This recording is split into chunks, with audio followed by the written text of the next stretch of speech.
नमस्कार, मैं नुपुर जारोली जैन आप सभी दर्शकों का अपने मनपसंद अन्नदाता कार्यक्रम में स्वागत करती हूँ। किसान हमारे अन्नदाता है और उनकी उन्नति में ही राज्य की प्रगति है। ऐसे ही भारतीय किसानों को खेती बाड़ी से जुड़ी बहुत सारी नई लाभकारी जानकारियां देने के लिए हर रोज सुबह हम आपके साथ में आते हैं। तो चलिए कार्यक्रम शुरू करने से पहले देखते हैं क्या है आज के अन्नदाता में। किसान भाइयों, गुलाब के फूलों की अधिक पैदावार तभी प्राप्त कर सकते हैं जब गुलाब की फसल में किए जाने वाले कार्यों जैसे कि खरपतवार नियंत्रण, सिंचाई और कीट रोग नियंत्रण आदि को सही समय पर उचित तरीके से करेंगे। तो इसकी पूरी जानकारी दे रही हैं एक विषय विशेषज्ञा हेमलता वर्मा। जैसा कि किसान भाई जानते हैं, जो हमारा गुलाब है उसका उपयोग कट फ्लावर के रूप में काफ़ी किया जाने लगा है और इसकी विदेशों में भी आजकल हमारे भारत से काफ़ी मांग बढ़ गई है और लोकल में भी काफ़ी मार्केट में मांग रहती है। इसका उपयोग अपन फूल माला के रूप में और कई लोग गुलकंद बनाने में, इत्र में के लिए करते हैं। तो इस प्रकार से गुलाब जो हमारी फसल है, फूलों की फसल में सबसे मुख्य फसल मानी जाती है।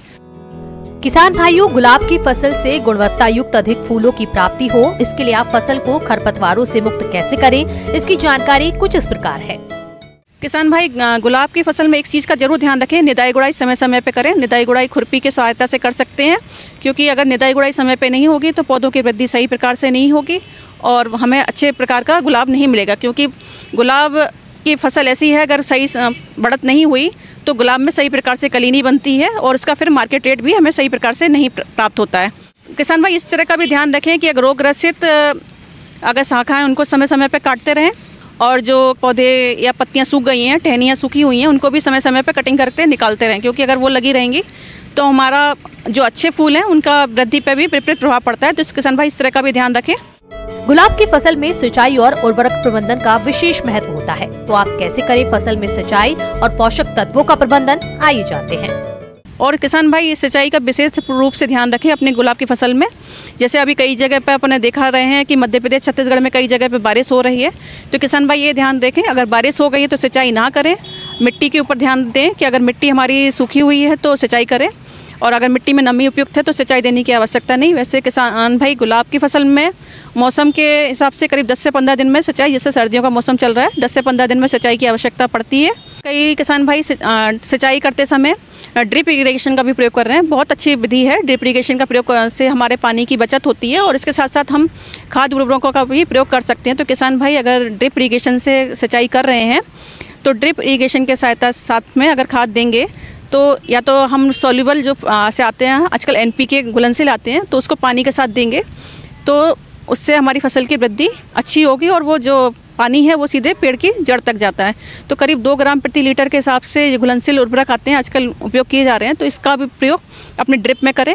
अगर ड्रिप से नहीं कर रहे हैं, वैसे किसान भाई कर रहे हैं, तो 2 ग्राम प्रति लीटर का घोल बनाकर खाद उर्वरकों का देते रहें 10 से 15 दिन के अंतर से। किसान भाइयों, गुलाब की फसल में इस समय कुछ कीट और रोगों का प्रकोप होता है, जिसकी वजह से गुलाब की फसल में फूलों के उत्पादन में भारी कमी आ जाती है। इसलिए आप इन कीट और रोगों की पहचान करते हुए नियंत्रण कैसे करें, आइए जान लेते हैं। किसान भाई, हमने देखा है कि ये मौसम विपरीत होने पर कई तरह के कीट आते हैं, जिसमें एक आता है फुदका आता है, हरा फुदका। तो ये पत्तियों से चिपक जाता है, पौधों से, पत्तियों से रस चूसता है, जिसके कारण क्या होता है, जो हमारा फोटोसिंथेसिस है वो रुक जाती है और पौधे की बढ़वाड़ सही से नहीं होती है और कई बार अपनी कलियों को भी नुकसान पहुंचाते हैं, तो फूल सही प्रकार से नहीं बनता है। तो अगर किसान भाई इस तरह का कीट देखें अपनी फसल में तो डाइमेथोएट दवा आती है, इसका 1 से 1.5 ग्राम प्रति लीटर के हिसाब से घोल बनाकर स्प्रे करने से भी यही कीट अपने फसल से नष्ट हो सकता है। किसान भाई, एक इल्ली भी देखी गई है अपनी फसल में, गुलाब की फसल में। अगर ये इल्ली अपने पहले नरम पत्तियों को काटती है, फिर अगर कली बन जाती है तो कलियों को भी काटती है। अगर इस तरह प्रकार की इल्ली को देखें तो एक एंडोक्साकार्प करके दवाई आती है जो इल्लियों के नियंत्रण के लिए काफ़ी अच्छी है। इसकी 1 ग्राम मात्रा प्रति लीटर के हिसाब से घोल बनाकर स्प्रे कर सकते हैं। एक अन्य कीट आता है जिसको हम बोलते हैं माइट। माइट क्या होती है, रेड कलर की होती है। अपनी हम देखेंगे पत्तियों के नीचे छोटे छोटी चिपकी होती हैं और देखेंगे तो ध्यान से देखेंगे तो कभी कभी जाला भी दिखता है। अगर इस कीट का प्रकोप हमारी फसल में दिख रहा है तो एक ओमाइट करके दवा आती है, इसकी 1 ml मात्रा 2 लीटर पानी में घोल बना लें और इसका स्प्रे करें तो माइट से अपनी फसल को बचा सकते हैं। तो किसान भाई, जैसे हम देखते हैं कि इसमें एक काला धब्बा रोग आता है, तो ये मुख्यतः ग्रीन हाउस में ज़्यादातर आता है। और अगर वैसे भी अगर इस तरह से मौसम जैसे अभी देख रहे हैं कि काफ़ी बादल छा रहे हैं, तो इस तरह में भी अपना आर्द्रता बढ़ जाती है, तो इस समय भी ये बीमारी आती है। तो इस समय किसान भाई देखें, अगर इस तरह का मौसम हो रहा है तो किसान भाई अगर पौधों पर कोई किसी प्रकार के धब्बे देखें, पत्तियों पर धब्बे देखें, तो एक फंजीसाइड आता है मैनकोजेब, उसके 200-250 ग्राम मात्रा प्रति लीटर के हिसाब से घोल बनाकर अपने पौधों पर छिड़काव कर सकते हैं।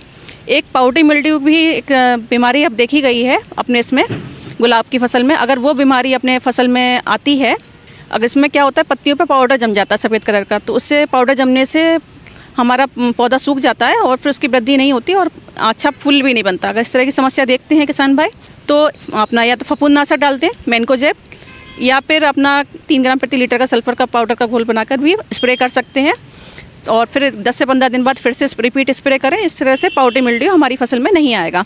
इस प्रकार किसान भाई इन बातों का ध्यान रख के अधिक लाभ ले सकते हैं। धन्यवाद। किसान भाइयों, अभी तक आपने खेती से जुड़ी कुछ उपयोगी जानकारियां देखी। अब लेते हैं एक छोटा सा ब्रेक, जल्द ही लौटेंगे और कार्यक्रम में आगे भी है खेतीबाड़ी से जुड़ी बहुत सारी महत्वपूर्ण जानकारियां, तो बने रहिए हमारे साथ।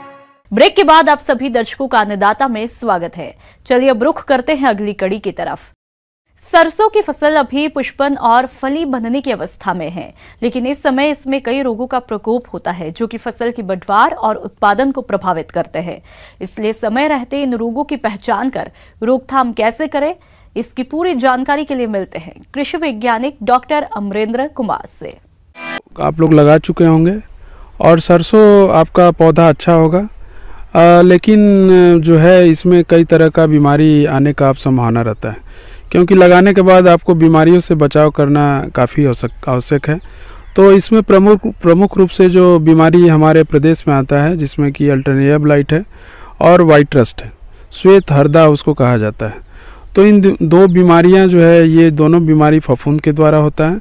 तो एक एक करके हम लोग बीमारियों का और इसका लक्षण और उसका उपचार, इसका निदान कैसे होगा, इस बारे में हम लोग समझेंगे। तो पहला जो बीमारी है अल्टरनेरिया ब्लाइट है।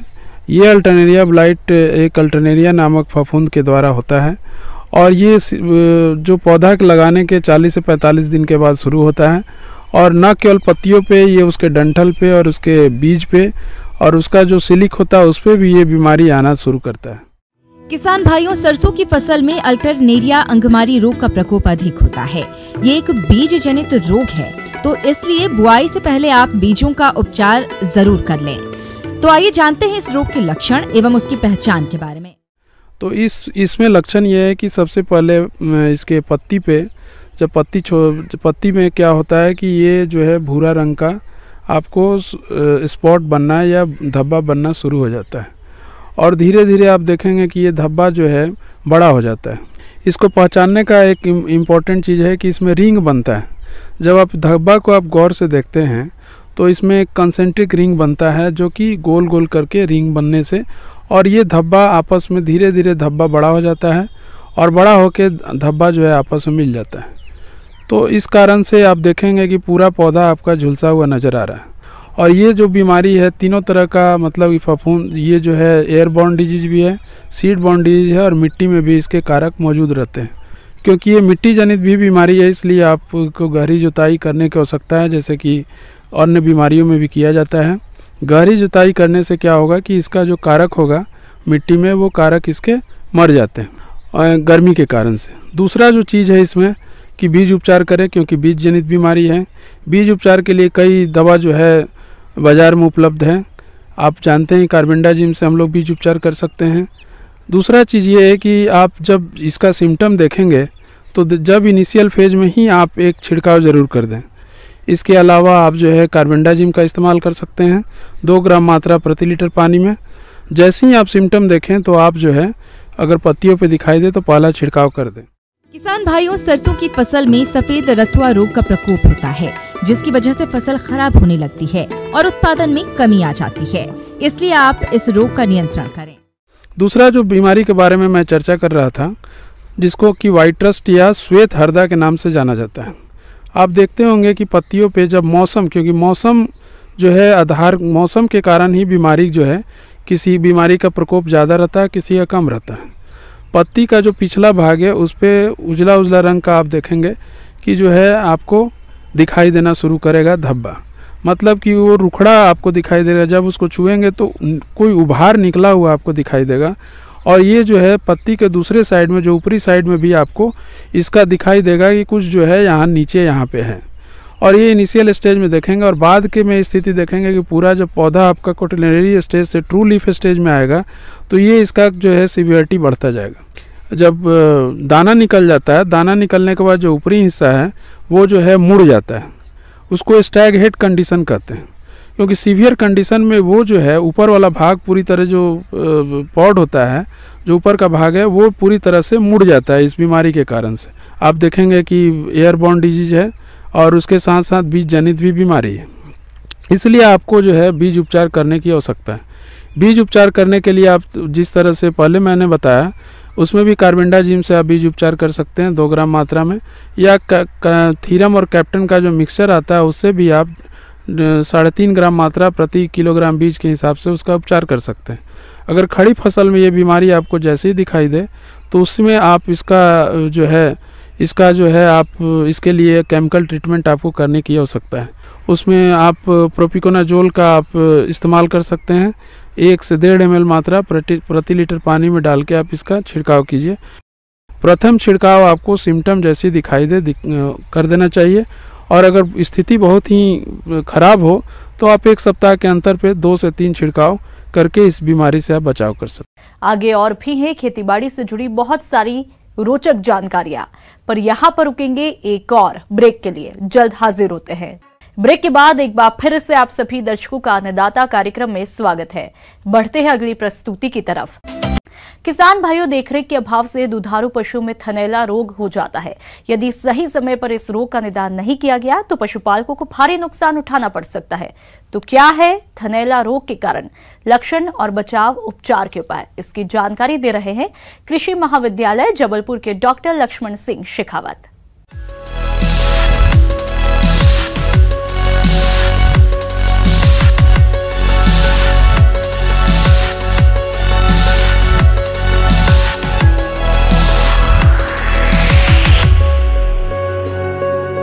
किसान भाइयों नमस्कार। आज हम बात करें दुधारू पशुओं में होने वाले थनैला मैस्टाइटिस बीमारी के फैलने के कारण निदान और उसके बचाव के बारे में। आमतौर पे देखा गया कि जो हमारी पशुशाला है उसमें जैसे नमी की मात्रा ज़्यादा हो, जैसे पशु की बिछावन है जहाँ पशु बैठता है वहाँ गंदगी हो, तो उसके माध्यम से जो हमारा जीवाणु है, जो बैक्टीरिया है, वो पशु के थनों में प्रवेश करता है। जैसे ही हमने दूध निकाला, दूध निकालने के तुरंत आधे घंटे के अंदर पशु अगर बैठ गया हो तो उसकी जो जगह होती है, जो कैनाल होती है, उसके माध्यम से उसमें गोबर है, पेशाब है, वो थन में संचरण के माध्यम से चढ़ जाता है और वो धीरे धीरे उसमें इन्फेक्शन करता है, उसमें घाव बन जाता है। और देखा जाता है कि पहले जो हमारा थन है उसमें हल्का हल्का छींचड़े आना शुरू हो जाते हैं। उसके बाद में थन जो है कड़ा हो जाता है, उसकी लंबाई बढ़ जाती है, वो लाल रंग का दिखाई देता है। थनैला रोग दुग्ध व्यवसाय के लिए सबसे बड़ा संकट है। भारत में दुग्ध उत्पादकों को कई हजार करोड़ रुपए का नुकसान इस बीमारी के कारण होता है। पशुपालक भाइयों, जैसा कि नाम से ही विदित है, यदि पशु के थन ही खराब हो जाएंगे तो ऐसे पशु से क्या उत्पादन मिलेगा, इसका अंदाजा आप स्वयं लगा सकते हैं। थनैला रोग से ग्रसित पशु के दूध में खून आने लगता है, अयन का आकार बदल जाता है, दूध का फटा हुआ या दही के समान चिथड़े आने लगते हैं और ऐसे दूध को किसी काम में नहीं लिया जा सकता है। यदि थनैला रोग का समय रहते बचाव कर लिया जाए तो इससे होने वाले नुकसान से बच सकते हैं। तो किसान भाइयों, हम बात करते हैं उसके बचाव की, कि बचाव ही उपचार से अधिक सरल है। तो किसान भाइयों, मुख्य रूप से ये ध्यान रखें जो हमारी पशुशाला है वो साफ़ सुथरी रहे, उसमें जो बिछावन है वो सूखी रहे और वहाँ किसी प्रकार की नमी नहीं हो। इसी प्रकार जो हमारा दूधिया है वो भी ध्यान रखें कि उसको दूध निकालने से पहले, दूध निकालने के बाद हाथों को अच्छी तरह साफ़ करें। इसी प्रकार उसका जो अडर है, उसके जो टीट्स हैं, थन है, उनको भी अच्छी तरह साफ़ करें और दूध निकालने के बाद उनको जीवाणुनाशक जो KMNO4 है, लाल दवा है, उसका 1% सोल्यूशन में उनको टिप करें तो उसमें थनैला होने की संभावना कम होती है। इसी प्रकार जो किसान भाई ये भी ध्यान रखें कि जो हमारी पशुशाला है समय समय जीवाणुनाशक दवाइयाँ छिड़कते रहें, उससे भी हमारा जो थनैला है उसका काफ़ी नियंत्रण होगा। उसकी कंप्लीट मिल्किंग होनी चाहिए। अगर थनों में दूध रहता है तो धीरे धीरे उसमें जीवाणु पनपते हैं और पशु की दूध देने की क्षमता भी धीरे धीरे कम होती है। और ये एक छुआछूत की बीमारी है जो एक थन से दूसरे थन और एक पशु से दूसरे पशु में फैलती है।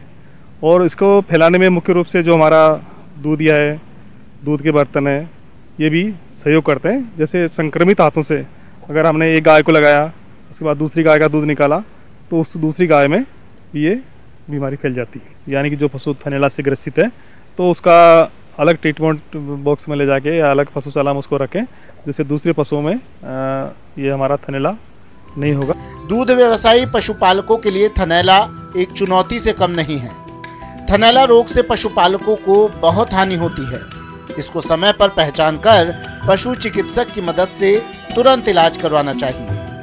इसी प्रकार अगर पशु किसी कारण से हमारा थनैला से ग्रसित हो जाता है तो उसके बचाव के लिए किसान भाई सबसे पहले तो ये करें कि जो हमारा पशु है उसको पशुशाला से अलग करें। उसके जो बीमार पशु के थनों से निकाला हुआ जो छींचड़े हैं, जो दूध है, उसको कहीं दूर फेंकें कि उससे हमारी पशुशाला में दूसरे पशुओं में संक्रमण नहीं हो सके। और अलग उसका जो उपचार है वो जैसे उस पर एंटीबायोटिक के द्वारा उसमें किया करना चाहिए और समय पे उपचार करना चाहिए, जिससे हमारे जो पशु को नुकसान नहीं हो और दूध का भी नुकसान नहीं हो। इसी प्रकार समय समय पर थनों की जो मेस्टाइटिस स्ट्रिप है उससे चेक करते रहें। जैसे पशु में थनैला का हमको पता लग जाएगा और समय पर उसका उपचार हो जाएगा। इस प्रकार किसान भाइयों, जो मेरे द्वारा बताई गई बातों का आप ध्यान रखेंगे तो जो हमारे अधिक दूध देने वाले पशु हैं उसमें थनैला की बीमारी नहीं होगी और किसान भाइयों को जो थनैला के माध्यम से हानि होती है वो नहीं हो पाएगी और हमारा डेयरी का व्यवसाय एक लाभकारी व्यवसाय साबित होगा।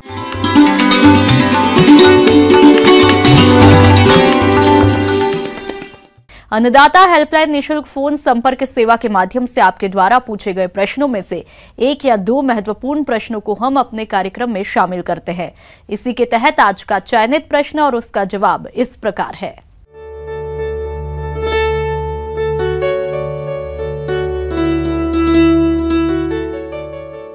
अन्नदाता निशुल्क फोन संपर्क सेवा के माध्यम से पूछे गए प्रश्नों में से आज हमने जिस प्रश्न को कार्यक्रम में शामिल किया है उसे पूछा है ग्राम मेहरौली, जिला कटनी के कृषक शिव कुमार ने। आप आम के बाग में कीट नियंत्रण के बारे में जानकारी चाहते हैं तो शिव कुमार जी आपकी जानकारी के लिए प्रस्तुत है कार्यक्रम का यह अंश। आज मैं आम पौधों की देखरेख और आम की खेती से कैसे हम ज़्यादा से ज़्यादा उपज ले, इसके बारे में मैं बताऊंगा। अगर हम कीट की बात करें तो मधुआ कीट, मिलीबाग, तना छेदक इत्यादि काफ़ी ज़्यादा इसको नुकसान करते हैं। आम का गुजिया कीट, ये सफेद रंग का चपटे आकार का कीड़ा आम के बौर तथा पत्तियों का रस चूसता है। फलस्वरूप पत्तियां तथा बौर सूख जाते हैं। इनकी मादा गर्मी के दिनों माह जून में पेड़ से उतरकर जमीन के अंदर लगभग 15 सेंटीमीटर गहराई में अंडे देती है। इन अंडों से दिसंबर जनवरी में बच्चे निकलते हैं और 2-3 दिन बाद ये पेड़ पर चढ़ना प्रारंभ कर देते हैं और फूल एवं फल का रस चूसना प्रारंभ कर देते हैं। इसके लिए सबसे पहले किसान भाई, जैसे ही बरसात की मौसम खत्म हो जाती है उसके बाद आप अपनी बागों की साफ सफाई करें, उसमें खरपतवार से बिल्कुल मुक्त रखें। सबसे पहले तो हम जो ज़मीन की है उसका जुताई करेंगे ताकि उसका अंडा प्यूपा जो है नष्ट हो सके। इसको और एक तरीके से हम उसको प्रबंधन कर सकते हैं। जैसे आपका आम का पेड़ है, उस पेड़ में हम काला प्लास्टिक पौधे की मोटाई की आकार का हम काट के उसका 1 मीटर चौड़ा तार या रस्सी से बांध देंगे और उसमें अलकतरा या ग्रीस उसमें लगा देंगे। तो जो मिलीबग ऊपर चढ़ने वाले हैं वो ऊपर नहीं चढ़ेंगे और नीचे ही रह जाएंगे और उसको हम किसी तरह से उसको कोई इंसेक्टिसाइड दे के उसको मार दे सकते हैं। इसमें साधारणतः हम लोग 2 से 3 बार स्प्रे करने की आवश्यकता होगा। जैसे डाइमेथोएट 2 मिलीलीटर प्रति लीटर पानी में घोल करके उसका स्प्रे करके आप उसको रोक सकते हैं। तो इस कीट को हम इस तरीके से प्रबंधन कर सकते हैं। इसमें और एक कीट जो काफ़ी ज़्यादा नुकसान करता है, और ये कीट विशेषकर फूल आने के समय से काफ़ी ज़्यादा आम में नुकसान करते हैं। इस कीट का नाम है मधुआ कीट। फुदका या भुनका या लस्सी कीट, यह अधिक दूर तक न उड़ सकने वाला कीट आम के फूल एवं मुलायम कोपलों का रस चूसते हैं। परिणाम स्वरूप फूल सूख जाते हैं।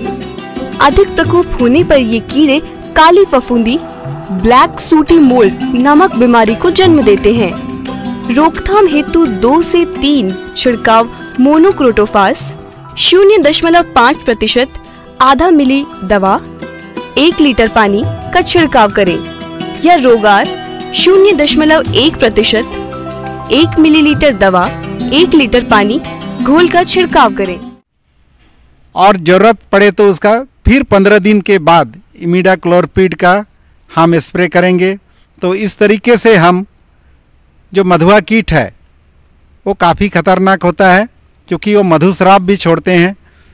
पत्ते काले रंग के हो जाते हैं कि जैसे ही इस तरह का स्थिति आए तो आप मधुआ कीट को नियंत्रण में रखें तो आपका फल अच्छी तरह से आएगा। अब आइए देखते हैं कल दिखाए जाने वाले कार्यक्रम की मुख्य झलकियां। किसान भाइयों, अन्नदाता आपकी सेवा के लिए संकल्परत है। कृषि संबंधित समस्या और सुझावों के लिए आप हमें इस पते पर भी संपर्क कर सकते हैं। प्रोड्यूसर अन्नदाता, news 18 Madhya Pradesh Chhattisgarh, Ramoji film city Hyderabad 501512। साथ ही आप हमें ईमेल भी कर सकते हैं। हमारा ईमेल है p18annadatamp@nw18.com। इसके अतिरिक्त आप हमें निःशुल्क हेल्पलाइन नंबर 180041921555 पर सोमवार से शनिवार सुबह 10 से शाम 4 बजे के बीच संपर्क कर सकते हैं। किसान भाइयों, अब समय हो रहा है आपसे विदा लेने का, तो हमारी अन्नदाता टीम को दीजिए इजाजत। कल फिर आपसे मुलाकात होगी कृषि संबंधित कुछ और महत्वपूर्ण जानकारियों के साथ। नमस्कार।